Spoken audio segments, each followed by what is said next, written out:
The other big research project that we have in the lab this year is Minecraft and material allegories, which has taken over a whole little annex, the Minecraft BLOC, if you will.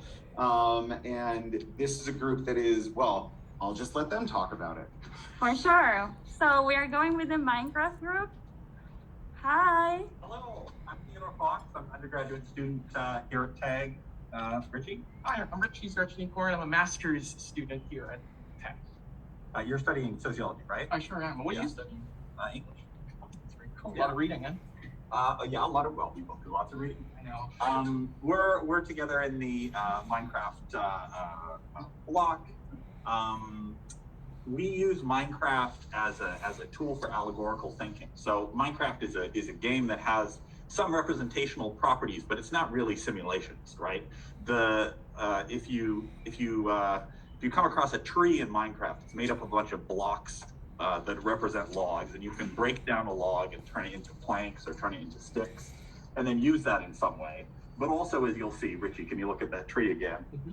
When we cut out the middle of a tree, the rest of the tree doesn't just automatically fall down. So there's a way in which it's not really a simulation, and that gap between what it represents and then what is simulated allows us to do some interesting thinking about real world objects. So one of our main objects of study right now is called the Fun Palace, which is an architectural project from the 60s that was commissioned by Joan Littlewood, a British theater director. I actually have a picture of Joan over here. Start to gesture at this. This is our crazy wall. Crazy wall. Exactly, that's what they call it. We have Joan just here. She's a British theater artist from the 30s through 70s. And she wanted in the 60s to commission a building that would be a sort of working class arts and leisure and education center in Eastern London. And to that end, she commissioned the eccentric, then very young architect Cedric Price to build this Fun Palace that is sort of seems impossibly large, and yet they had every intention of building it. They assembled a super group of thinkers from many disciplines. We have Gordon Pask over there, a cybernetician. We have, of course, Buckminster Fuller, futurist and inventor. Right at the top, Rainer Banham, who's a city theorist and architect. And luckily here in Montreal, we have access to the CCA, the Canadian Centre for Architecture, which bought Cedric Price's archives in 1995. So we have so much material on this, and we've been going, every week or two, basically, for this fall term to research this with the eventual goal of building a version of the Fun Palace in Minecraft. The Fun Palace was never built. People have been trying to build models of it, have successfully built various small-scale models of it over the decades.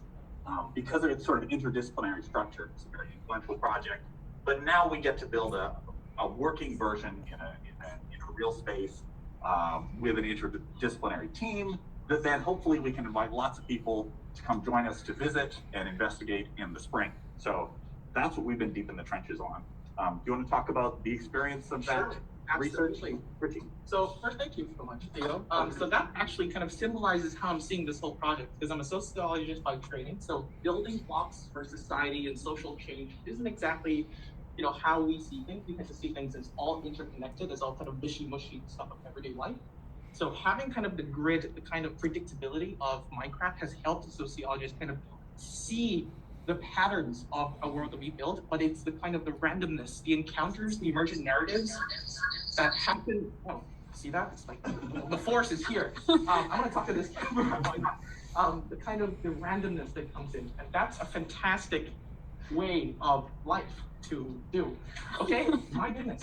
I'm going to talk to you a little bit about our kind of grant in general. So this grant is kind of sponsored, written by, spearheaded actually, that's the word, by Dr. Bart Simon, Dr. Darren Wershler, and it's 4 parts in total. So our first part right here is techno-cultural leisure, which is the Fun Palace. And that really kind of the crux behind this Fun Palace structure was to kind of revive that inner consciousness, that kind of oomph for working class Londoners in the 1960s, right? But the catch is actually, not only does it revive the working class Londoners, it revives the kind of the bourgeois, right? For them to see, wait a minute, social class shouldn't stop people from having the access of fun Everyone has to learn to work. Everyone already knows how to have fun. That's why I, as a sociologist, can play this so well. Because I don't know how to have fun on Minecraft until now. But anyway, so that's what we're looking at in the first year. Our second year is going to be about consumption, right? Because in Minecraft, as many of you will know if you play the game, you use a lot of stuff, right? Like, you consume one in a Minecraft game. I mean, food to keep your character alive, resources to build, right? It's Minecraft very material, right? If you want to build a house, you can get the stones or the wood or whatever from somewhere else. Yeah. And yet Minecraft doesn't really model the externalities of all this production, right? You don't have to, if you convert iron ore to bricks of iron. You're right. Yep. You don't have any slag left over. You don't have any waste byproducts. You don't have any pollution that's given off by that. And so it is this materialist thing, but it's missing this very important aspect of how we think about the world, especially now, especially in an age of climate change. Absolutely. And, so we want to play with that. We use modded Minecraft when we do things so that we can add additional functionality.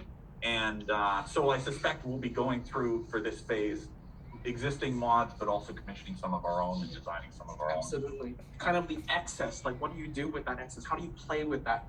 Then we have indigenizing Minecraft, which will be led actually and helped by Jason E. Lewis in the Obings lab. And then finally our consolidating year where we read a book and hopefully, you'll see. But the goal of this all is probably to make the play public and the play fun, isn't that right? That's wonderful. And I think we will continue with some other members of TAG. Wait, before I want to check out this. What is this? Can you? I mean, I think that I can't take credit for any of the warmth of this space. That is all Gina Hara, who has been the coordinator here for a really long time, is on sabbatical right now. I'm just poorly filling up her place. But Gina wanted this space a space that researchers play to be playful. So we have, it's not on all the time, but we do have the campfire over here. We've got our chalk wall over there. Over in that corner, we support maker space. We have all sorts of raw materials in the space to allow. Can I touch it? Yeah, go for it. Oh my god. Yeah, we have all sorts of materials in the space so that people can follow whatever creative that they need. And then of course we have all of the standard consoles. Still working on a PS5, but we'll get to that. So Yay. the main reason that we want to have all of those things in place